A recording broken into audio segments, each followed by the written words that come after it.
in some countries, sport is like the national pastime. That's But in true. the Philippines, some might say that pageantry is the pastime. That's true. You know what? In the Philippines, we have pageants all over the places. Yes, we have pageants in the barangay, in school, national, local. That's why we really love Miss Universe. It's like it's giving pride and putting the Philippines back on the pedestal. That's why there's an added pressure as a candidate coming from a pageant-loving country. But it's a good pressure. I always look up to our former Miss Universe Philippines. They really did well in the competition. And now this is my time to show who I am, to offer what Rabiya can show to the rest of the universe. So I'm very happy, and at the same time, I'm excited to make all my kababayans proud, and hopefully I do. Why do you think it is that the Philippines love pageants? They have appreciation for beauty. We do love pageant because we used to think that we wanted to be included in the world, I have to be honest, in the Philippines, my skin color used to be not the standard of beauty. I was obsessed whitening my skin because these are the kinds of beauty queen we see on the mainstream. But things were different now. That's why I'm very proud to be a morena. In the Philippines, we call it morena. It's brown skin girl. And to be able to represent, my color, my identity as a true Filipina. Tell me about your journey to being crowned Miss Philippines. That, in a world that, in a country, I should say, that loves pageants, that must have been a very intense process. Tell me about, your journey to being Miss Philippines. Well, my journey was crazy. You know what?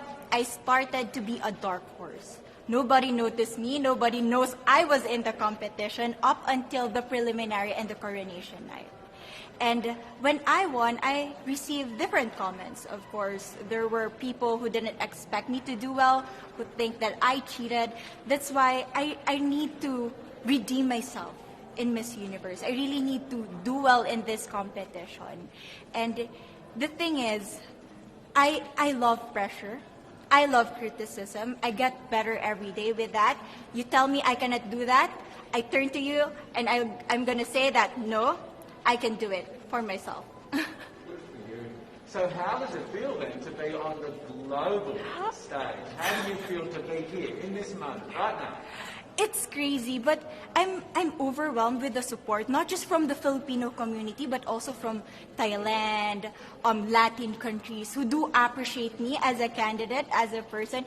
It motivates me that I am beautiful. I can offer so much in this world. And when somebody believes in you, it gives you that extra energy to really do well and perform well. Do you have a sense with the girls, all of the girls competing, you're competing, but is there a sense of camaraderie with all of the girls? Is there like a real spirit to, sort of motivate each other to do better?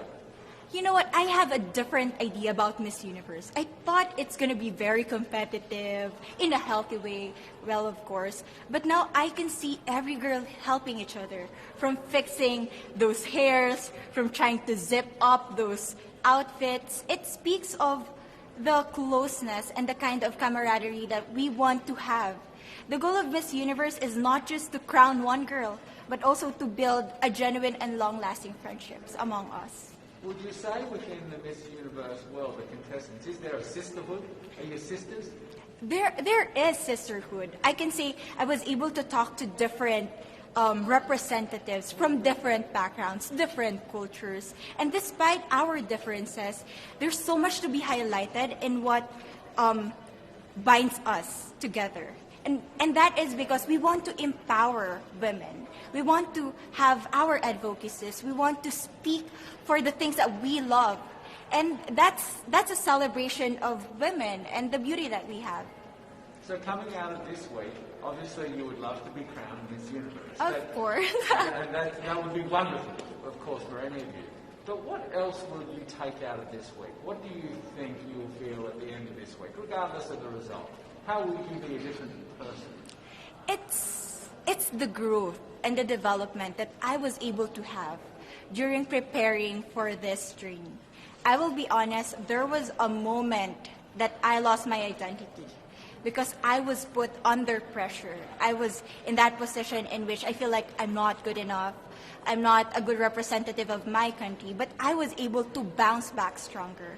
And if I was able to do that for Miss Universe, I will be able to do that in life. That is my greatest takeaway from Miss Universe. Okay, so the Philippines have a huge amount of fans. Yes.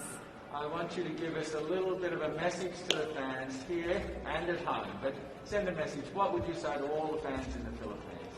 To all my fans from the Philippines and from all over the world, maraming salamat po. Thank you so much for loving me and for believing in me. It means a lot to somebody who is so naive in this industry, who has no idea how to become a beauty queen on the first day of my journey. But because of your love and support, I was able to be the woman that I am today. And regardless of the result, I may or I may not win the crown, but one thing is for sure, I'm gonna make you all proud.